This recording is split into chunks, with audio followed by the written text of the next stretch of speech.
back to Anne's Lab. Today we are going to prepare pesarattu. I have taken 1 cup of green gram and 2 tablespoons of Channa Dhal and soaked it for 10 to 12 hours, or else you can soak it overnight.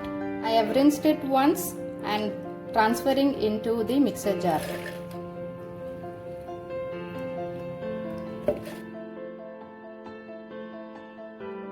Now let us grind it until we get a smooth dosa batter consistency. Add water as much as required to get a smooth batter.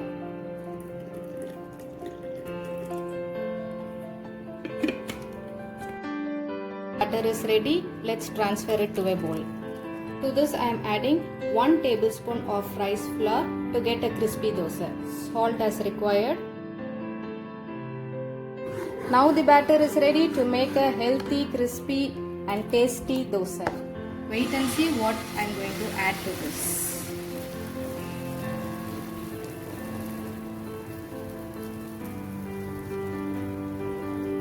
I am adding some tomato pachadi to it.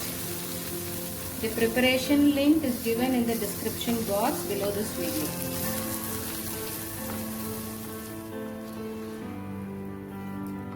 Let's turn it. Again and see the dosa. Look at this dosa. The taste of this pesarattu with this tomato pachadi will be very delicious. Hope you all like this video. Try this at home and leave a comment in the comment box. This pesarattu is an healthy diet and it can be taken at any time of the day. Don't forget to like, share and subscribe to Anne's Lab. Meet you all in the next video. Ta-ta, bye-bye.